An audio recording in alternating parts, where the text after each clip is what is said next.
the exciting world of youth entrepreneurship. Well, how could the young people find the right way to start their careers? The challenges. What is the biggest hurdle? The risks are high and the rewards are even greater. The market may be rife with competition, but it's equally brimming with opportunities. We need to remove uncertainty. How do we get the mindset to change? So artificial intelligence can play a big role to bring a revolution. Don't have the mindset that AI is complicated and something that you will never be able to learn. Oh, you're going to be replaced by artificial intelligence. Young entrepreneurs, nightmare. IT comes here as a rescue. AI can't replace the humans. Without technology, you cannot go beyond. The ideas exchange will contribute to the brighter and more prosperous future. So this is the time now. And we can bring a revolution in this. Could change the world.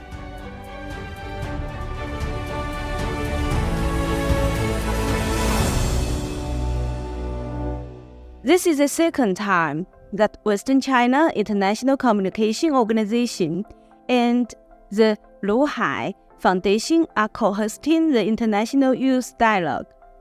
This year, we will focus on youth entrepreneurship and innovation. How could the young people find the right way to start their careers or business? What support and help do you expect from parents, government, and society? These are the key questions we will discuss today. This event includes 3 teams of students, team from Pakistan, a team from Singapore, and of course the team here in China joining us for these discussions. Hello from Singapore. We are grateful for this opportunity to share and learn. We are ready for this exciting and inspiring event. Good evening, everyone. So I believe the exchange of ideas among the youth of Pakistan, Singapore, and China will definitely lay a solid foundation to explore more opportunities in innovation and entrepreneurship. Let's begin. The first session is a topic about economic and industrial trends and changes that are happening in your country. Over the past 40 years of reform and opening up, China has become the world's second largest economy and the leading manufacturing nation. Today, China boasts a comprehensive industrial system, a vast market, and a stable society. China continues to amass new driving forces and advantages in various sectors, from the digital economy to the low-carbon economy, and from strategical emerging industry to future industries. In 2023, China became the world's largest automobile export, with NEVs, lithium batteries, and photovoltaic products, the new 3. In recent years, over 70 policy measures have been introduced to support the green economical and sustainable development. Moreover, the continuous advancement of Chinese innovation and entrepreneurship policies has significantly optimized the entrepreneurship environment. Finally, we are living in an era full of opportunities. As young people, we must see these opportunities and pursue dreams to realize our personal value. Thank you. I would like to throw it over to Singapore and have our Singaporean team give us a speech. So today, I'm very honored to share my insights to see how the companies to grow in the financial sectors with the technologies. So a lot of the financial practitioners, they have a lot of the manual process to handle a lot of the financial documents in their daily work. Secondly, another typical examples could be they need to summarize the company performance from yearly basis, the summaries from large volume of articles, or search the key contents, the contextual informations from large volume of the documents, which is impossible for most of people. So with the technologies, we can apply the classic machine learning models and large language models in the recent trends. We can apply the Gen AIs to help them to summarize the financial statements to understand the company yearly performance so that they can generate the insights to produce the very useful advice to their customers. And lastly, we also can apply the Gen AIs to how to generate the very smart queries. Of course, there are more use cases, like for example, in the auditing process, due diligence check for the customer backgrounds. How can we do the anti-money laundering? Thank you, everyone. I would like to hear what our speaker from Pakistan has to say as well. So, what is here for our topic today? This was the background, the macro picture, how it evolved in Pakistan. 60% plus of the population is youth. This is a big plus point for Pakistan, but also a time bomb for us. 4 million youth reach working age every year in Pakistan, but only 1 million jobs are added. This tells us that's why entrepreneurship is important, because cities like urban centers, Karachi, Lahore, Peshawar, Islamabad, there has been in recent year emerging ecosystems. The youngsters, they come up with their startups, good solutions, they taking risk all on their own. If they fail, they would have all it on their heads. Government initiatives, yes, they have taken some government initiatives, loan schemes, etc. But that are functioning in isolation. It is not backed by some kind of facilitation. They are just giving loans. So it can be termed more appropriately as a financing incentive from the government, not incentive to the entrepreneurship as a whole. So what are the key sectors that Pakistan can tap into? IT and software, e-commerce. Fintech is the one sector which Pakistan can tap into. Agribusiness and food tech, it's untapped sector in Pakistan. So, and then renewable energy, green energy technologies. Thank you, Jay. That is a perfect transition into the topic of discussion for the second session, the challenges and policies implemented by the government relating to entrepreneurship and innovation in the local marketplaces. Singapore's entrepreneurship and innovation environment will cause young entrepreneurs to face difficulties in terms of startup funds. This is the first challenge I think young entrepreneurs will face. Singapore's own market can be said to be very small, but it is also in line with international standards. It is difficult for innovative companies to find their own position in the original market. This is the second challenge, I think. There are also problems that young entrepreneurs themselves have to face. They have no practical experience. At the same time, the relevant technical aspects also need to be continuously optimized. There are also psychological factors. The above are all challenges. Then, of course, there are opportunities too. Firstly, Singapore can be compatible with both Eastern and Western enterprises. At the same time, Singapore's political environment is relatively stable. This is why many large Chinese companies have their overseas headquarters in Singapore, such as Douyin or TikTok and Huawei. Similarly, many Western companies, such as Microsoft and Alphabet, the parent company of Google. Therefore, it is difficult for young entrepreneurs to start a business in Singapore. But if they succeed, they can open up the entire Asian Pacific region and even open up the markets of China and the Western world at the same time. From my personal point of view, Singapore is more suitable to be a springboard for an existing company to jump into a larger company, rather than a place for young entrepreneurs to start their own businesses. Thank you. Let's please turn it over to our speaker in Pakistan. I would like to hear what you have to say. These are some statistics. 68% of the population are young people. Plus, there are many startups. The government has taken some initiatives, but unfortunately, there is no effectiveness. There is no controlling. There is no accountability. So we should not just announce the program. We also have to monitor. We also have to see that how effectively it is running. So now it is compulsory for every university to have incubation centers.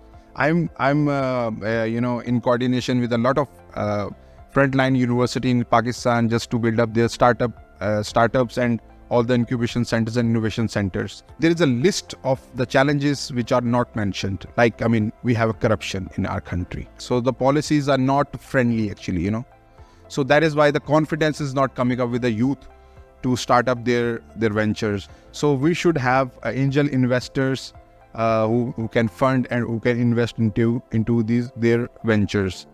Then there will be obviously incubation centers and innovation centers.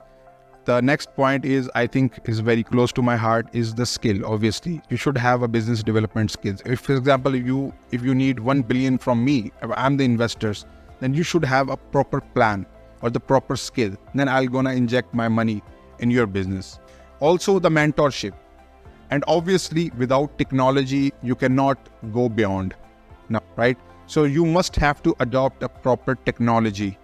So these are, the current market challenges which I feel that we must have to address and we must have to see.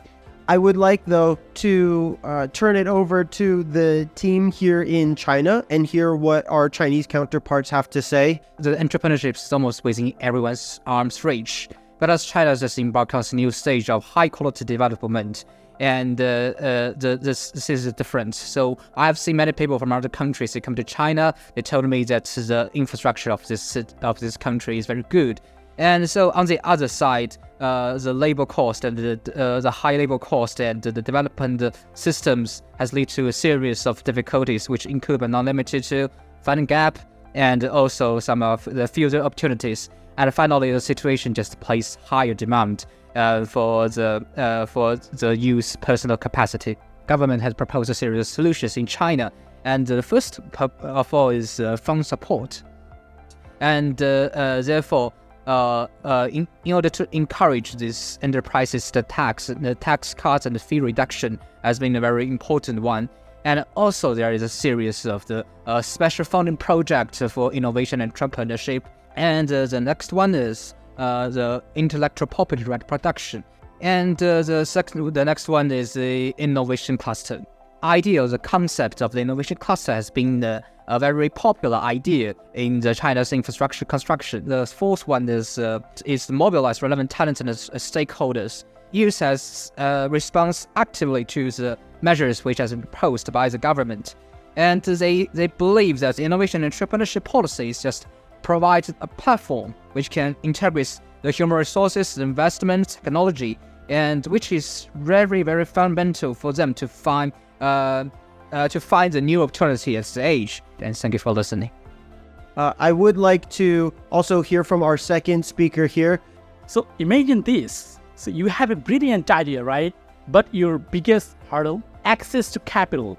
A lack of mentorship and business education can ruling out a business. They need guidance, navigating regulations. Both governments have responded with initiatives to providing funding, tax incentives, and streamline business registration. So now, let's go and appreciate accomplishment. Xiaomi, right? A leading smartphone manufacturer founded in 2010. A successful young Chinese company. Thank you so much.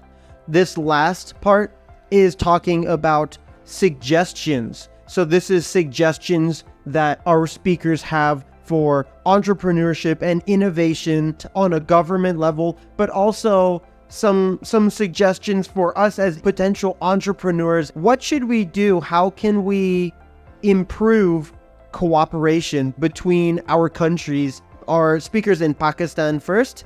There are young women entrepreneurs. 8 million women in Pakistan are home-based informal workers. Unfortunately, they are not getting the fair price of their effort and abilities. The women do not have the access to the market. Solve this problem. Now here comes the suggestion. The IT can bring a revolution to this.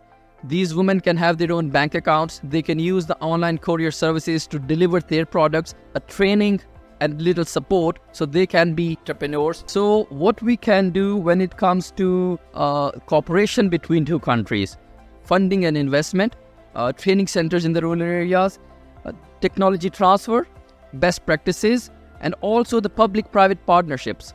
The second one is the agriculture, youth and agriculture. The natural disasters, they have impacted our agriculture sector a lot. IT comes here as a rescue.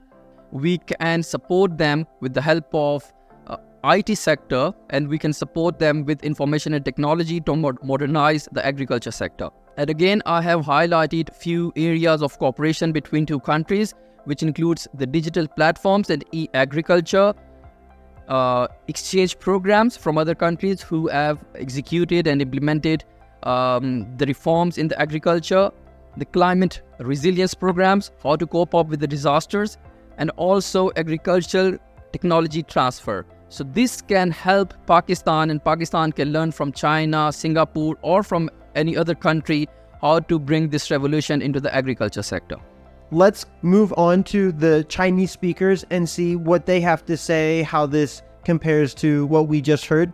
Well, my presentation will mainly focus on these three aspects. Well, the first topic is employment. Youth in China are actually facing very increasing employment pressure. However, on the contrary, there is a severe shortage of blue-collar workers in China, especially in field of high-precision manufacturing, an inevitable trend that more well-educated young people will shift to blue-collar works. And as far as I'm concerned, I listed some suggestions considering three levels. And the second topic is innovation and entrepreneurship. We're also facing a severe shortage of innovative and entrepreneurial talents. The commercialization rate of these projects actually is very low due to the lack of effective guidance and funding, and the low success rate of entrepreneurship. They must hire teachers with rich experience, real experience in entrepreneurship and innovation. And for state level, encourage and guide professional institutions participate in talent cultivation. Well, the last topic is international opportunities.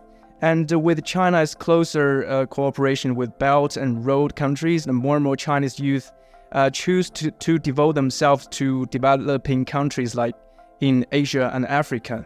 However, there are still some factors such as language and cross-cultural barriers, cultural dietary, safety concerns, and unclear career planning that pose challenges to youth to work overseas. And that's the end of my sharing. Thank you. It's a privilege to stand here to discuss a topic that resonates deeply with our times. First and foremost, self-assurance is the cornerstone. A positive outlook and unwavering confidence, trusting our own abilities and creativity, and being willing to take risks. The pursuit of continuous self-improvement is vital. The government's robust backing for scientific and technological innovation is evident in the area of supportive policies and initiatives. Innovation and entrepreneurship parks for us brought in every district in Chongqing, complemented by support policies for students, such as the free access to incubators and tax relief for the initial years of business. These measures provide a nurturing ground for the youth to innovate and thrive.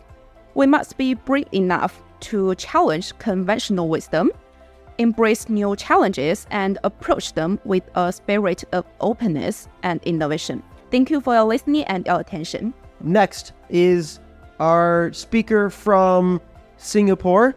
I think anyone who wants to start a company or do any kind of innovation now needs to have a solid understanding of AI, even if you are not going to start an AI company.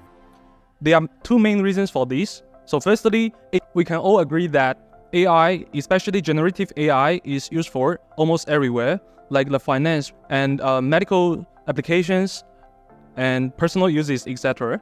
And secondly, knowing what is the state-of-the-art AI we have now enables us to know what is possible and what is not possible to come up with better solutions in real applications. I would like to give some advice on how to learn AI if you are not already familiar with it.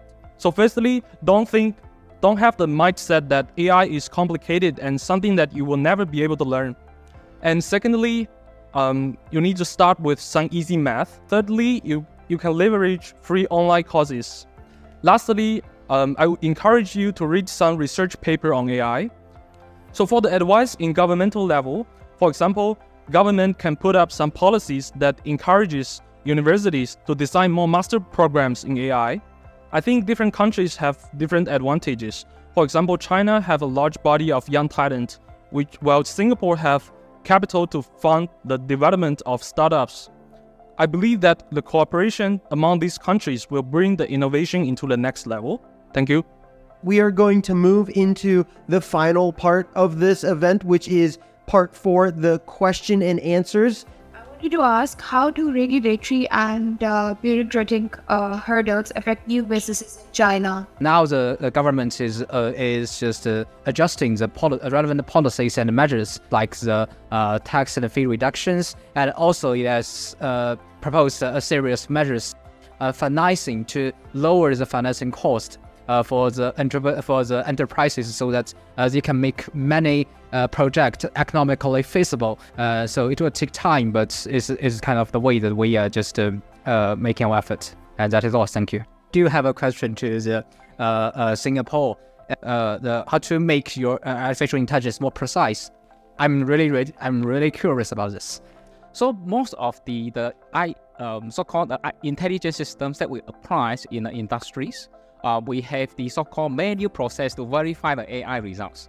Of course, Singapore has their own rules about what kinds of regulations governs the different industry in terms of safeties in the civil engineering, how to make sure our construction sites is in a safe environment. Of course, let's say for example, in the Health Ministry of Health, they also have some regulation in terms of how to protect the data when the intelligence systems process the patient's information. What are the regulations in terms of the AI? How can we make sure that the AI produce the results must be able to verify it by certain medical practitioners?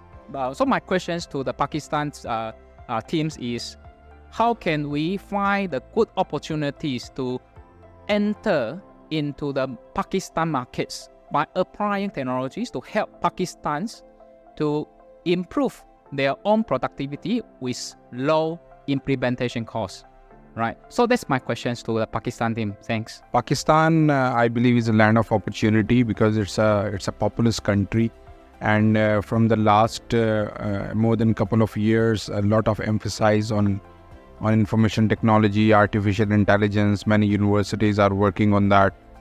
So I think this is the best time to invest in Pakistan, and because now the government is very supportive, they are looking for the investors from China, from Singapore, from other Western countries. Business community is committed, and at the same time, the government is very much interested to take initiatives and to give policies that is that is investor friendly. We have very educated youth. When I tell you there is a lot of potential in students in different universities. So I think there is a lot of potential in Pakistan, and this is the right time to invest. Thanks so much. A great chunk of our population relies on agriculture, and it's our major export as well.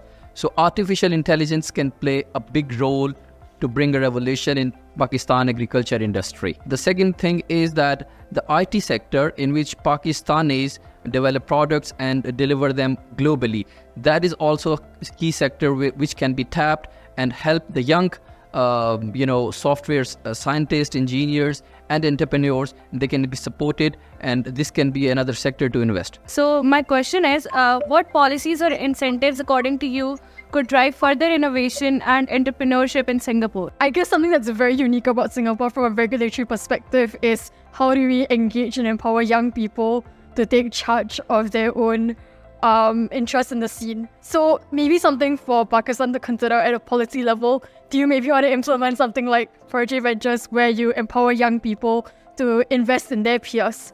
From another more school perspective, incubators are great, but how about having peers to also evaluate why exactly your service is useful or not? Over here, I think it really is about how do we get the mindset to change, but also empowering young people to support other young people. I personally also agree, because as a student who is majored in law, I do see the development of the legal system to keep up with innovation and the development of law that supports the rise of new companies, especially those companies or projects started by youth. So this also signatures the government's support for innovation and entrepreneurship.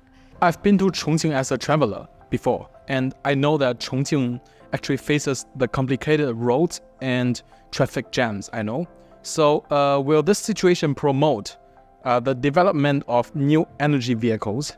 10 days ago, actually in June 10th, a first demonstration area that was featuring the vehicle road cloud integration was settled in Chongqing Western Science City just here. And it was integrated of not only the new vehicles, but also it was integrated with the artificial intelligence. This trend have driven more than 60 related enterprises to settle in the Chongqing Western Science City just here and near the Chongqing University. And also, the Chongqing University are doing the things to promote these trends. So that's the new development of Chongqing. And Chongqing is also the pioneer of the new vehicle of China.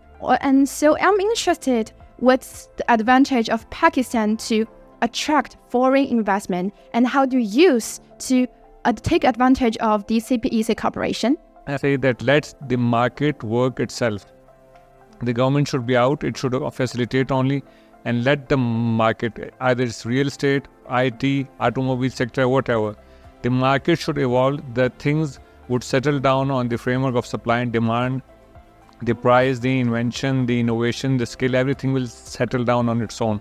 So I guess this should be the stepping stone, that we should have the sense of predictability and remove uncertainty. That could be done by introducing broad-based framework, industrial framework, on an investment framework, which should remain same at least for 5 years, 8 years or 10 years. And if you talk about the CPAC, this is not just for the benefit of Pakistan. In fact, more than 70% of the benefit of this CPAC goes to China.